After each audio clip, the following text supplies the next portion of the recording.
नमस्कार दोस्तों, स्वागत है आपका हमारे चैनल पर। आज हम आपको एक ऐसे देश की सैर पर ले चलेंगे जो अपनी खूबसूरती और रहस्यों के लिए जाना जाता है, लेकिन साथ ही इसे दुनिया का सबसे खतरनाक देश भी माना जाता है।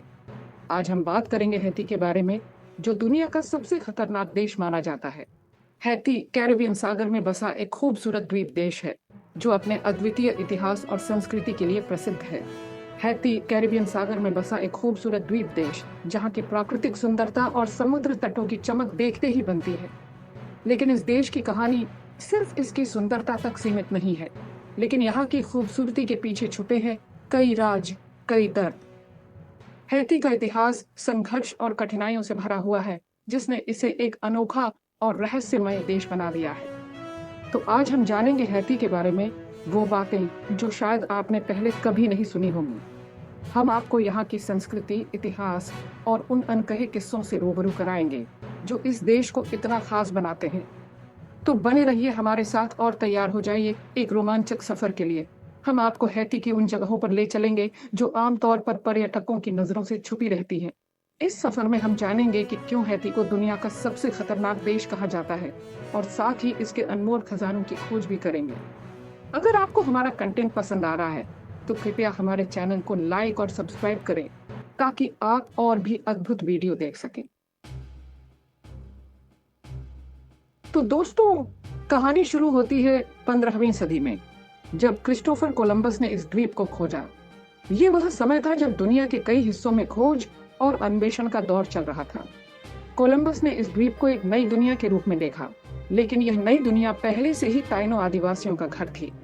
उस समय यहाँ ताइनो आदिवासी रहा करते थे। ताइनो लोग शांति प्रिय और प्रकृति के साथ सामंजस्य में रहने वाले लोग थे। उनकी अपनी संस्कृति, रीति रिवाज और परंपराएं थीं, जो इस द्वीप की मिट्टी में रची बसी थीं। लेकिन फिर शुरू हुआ गुलामी का दौर। यूरोपीय ताकतों ने यहाँ कब्जा कर लिया और अफ्रीकी गुलामों को लाकर यहाँ बसाया। यूरोपीय उपनिवेशवादियों ने ताइनो लोगों को लगभग समाप्त कर दिया और अफ्रीकी गुलामों को कठोर श्रम के लिए मजबूर किया। यह एक ऐसा समय था जब मानवता की गरिमा को पैरों तले रौंदा जा रहा था। सदियों तक चली ये जुल्म की दास्तान। गुलामों को अमानवीय परिस्थितियों में रखा गया, उन्हें अपने परिवारों से दूर कर दिया गया और उनके साथ बर्बरता की गई। यह एक ऐसा समय था जब हर दिन एक नई चुनौती और संघर्ष लेकर आता था। लेकिन दोस्तों, कहते हैं ना, अत्याचार का अंत जरूर होता है। गुलामों ने अपने अधिकारों के लिए संघर्ष करना शुरू किया। उन्होंने विद्रोह किया, अपनी आवाज उठाई और स्वतंत्रता की मांग की। यह संघर्ष आसान नहीं था, लेकिन उन्होंने हार नहीं मानी। 1804 में हैती ने फ्रांसीसी हुकूमत को उखाड़ दिए फेंका और आजादी का बिगुल बजा दिया। यह एक ऐतिहासिक पल था जब हैती ने दुनिया को दिखा दिया कि अत्याचार के खिलाफ खड़ा होना और जीतना संभव है। यह स्वतंत्रता की एक नई सुबह थी। ये जीत आसान नहीं थी। लाखों लोगों ने अपनी जान गंवाई थी इस आजादी के लिए। हर एक व्यक्ति जिसने इस संघर्ष में हिस्सा लिया, वह एक नायक था। उनकी कुर्बानियों ने हैती को स्वतंत्रता दिलाई और एक नई पहचान दी। हैती बना दुनिया का पहला स्वतंत्र अश्वेत गणराज्य, एक मिसाल पूरी दुनिया के लिए। यह एक ऐसा क्षण था जिसने न केवल हैती को बल्कि पूरी दुनिया को प्रेरित किया। यह स्वतंत्रता की जीत थी जो हर किसी के दिल में उम्मीद की किरण बनकर चमकी। लेकिन दोस्तों, कहानी यही खत्म नहीं होती। आजादी के बाद भी हैती को कई चुनौतियों का सामना करना पड़ेगा। स्वतंत्रता के बाद का समय भी संघर्षों से भरा हुआ था। आजादी के बाद भी हैती को कई चुनौतियों का सामना करना पड़ेगा। तानाशाही, भ्रष्टाचार, प्राकृतिक आपदाएं, इन सब ने मिलकर हैती को कमजोर कर दिया। लेकिन हैती के लोग कभी हार मानने वाले नहीं थे। उन्होंने हर चुनौती का सामना किया और अपने देश को आगे बढ़ाने की कोशिश की। तानाशाही, भ्रष्टाचार, प्राकृतिक आपदाएं, इन सब ने मिलकर हैती को कमजोर कर दिया। लेकिन हर मुश्किल के बावजूद हैती के लोगों ने अपनी उम्मीद और संघर्ष की भावना को कभी नहीं छोड़ा। ये कहानी हैती की है, जो हमें सिखाती है कि स्वतंत्रता की कीमत बहुत बड़ी होती है, लेकिन यह कीमत चुकाने के बाद जो हासिल होता है वह अनमोल होता है। दोस्तों, हैती की खूबसूरती के चर्चे दूर दूर तक है। यह देश अपने अद्वितीय प्राकृतिक सौंदर्य और सांस्कृतिक धरोहर के लिए जाना जाता है। यहाँ की हरियाली, नीला समुद्र और शांत वातावरण किसी को भी मंत्रमुग्ध कर सकता है। कैरिबियन सागर के नीले पानी, हरे भरे पहाड़, झरने, समुद्र तट, सब कुछ है यहाँ। यहाँ की प्राकृतिक सुंदरता आपको एक अलग ही दुनिया में ले जाती है, जहाँ आप अपनी सारी चिंताओं को भूल सकते हैं। हिस्पानियोला द्वीप के पश्चिमी हिस्से में बसा ये देश प्रकृति प्रेमियों के लिए किसी स्वर्ग से कम नहीं है। यहाँ की हरियाली और प्राकृतिक दृश्य आपको एक नई ऊर्जा से भर देते हैं। यहाँ के समुद्र तटों की बात ही निराली है। लाभारी बीच, जेरेमी बीच और कैप हैटियन बीच जैसे स्थानों पर आप सुकून और शांति का अनुभव कर सकते हैं। सफेद रेत, नारियल के पेड़ और शांत वातावरण मानो किसी पेंटिंग से निकला हुआ नजारा। यहाँ की कटीय सुंदरता आपको एक अलग ही दुनिया में ले जाती है। लाभारी, जेरेमी, कैप हैटियन, ऐसे कई खूबसूरत समुद्र तट हैं यहाँ। हर एक समुद्र तट की अपनी एक अलग पहचान है जो इसे और भी खास बनाती है। लेकिन दोस्तों, हैती की खूबसूरती सिर्फ इसके प्राकृतिक नज़ारों तक ही सीमित नहीं है। यहाँ के ऐतिहासिक स्थल और शहरी दृश्य भी उतने ही आकर्षक हैं। यहाँ की संस्कृति भी उतनी ही रंगीन और जीवंत है। हैती के लोग अपने पारंपरिक नृत्य और संगीत के माध्यम से अपनी संस्कृति को जीवित रखते हैं।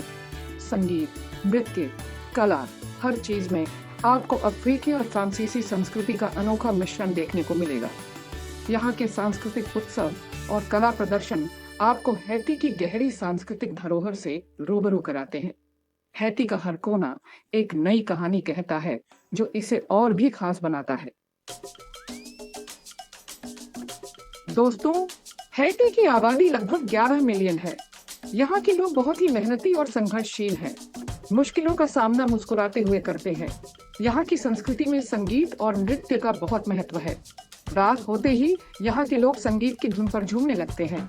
लेकिन दोस्तों, हैती के लोगों को कई चुनौतियों का सामना भी करना पड़ता है। गरीबी, बेरोजगारी, अपराध, इन सब ने मिलकर इनके जीवन को बहुत मुश्किल बना दिया है। चैप्टर 4, हैती की अर्थव्यवस्था, संघर्षों का दंश। दोस्तों, हैती दुनिया के सबसे गरीब देशों में से एक है। यहाँ की अर्थव्यवस्था बहुत ही कमजोर है।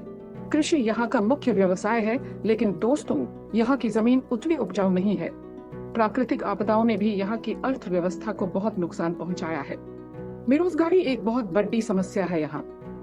नौकरियों की कमी की वजह से बहुत से लोग गरीबी में जीवन बिताने को मजबूर हैं। चैप्टर 5, हैती में अपराध डर का साया। दोस्तों, हैती में अपराध एक बहुत बड़ी समस्या है। यहाँ पर चोरी, डकैती, अपहरण जैसी घटनाएं आम हैं। हथियारों की तस्करी भी यहाँ एक बड़ा धंधा बन गया है, जिसकी वजह से यहाँ हिंसा का माहौल बना रहता है। पुलिस और प्रशासन अपराध को रोकने में नाकाम साबित हो रहा है, जिसकी वजह से लोगों में डर का माहौल है। चैप्टर 6, हैती पर प्रकृति का कहर। दोस्तों, हैती प्राकृतिक आपदाओं का शिकार होता रहा है। भूकंप, तूफान, बाढ़ जैसी आपदाएं यहाँ आम है।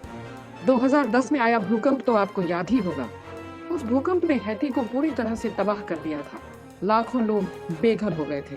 प्राकृतिक आपदाओं की वजह से हैती का बहुत नुकसान हुआ है। यहाँ की अर्थव्यवस्था, संरचना, सब कुछ चरमरा गया है। दोस्तों, हैती की राजनीति हमेशा से अस्थिर रही है। यहाँ पर तख्ता पलट, भ्रष्टाचार, अराजकता आम बात है। सरकारें आती जाती रहती हैं, लेकिन हैती की जनता की तकदीर नहीं बदलती। राजनीतिक अस्थिरता की वजह से हैती का विकास रुक गया है। चैप्टर 8, हैती में स्वास्थ्य सेवाएं, एक बड़ी चुनौती। दोस्तों, हैती में स्वास्थ्य सेवाओं की हालत बहुत खराब है। यहाँ पर अस्पताल और डॉक्टरों की भारी कमी है।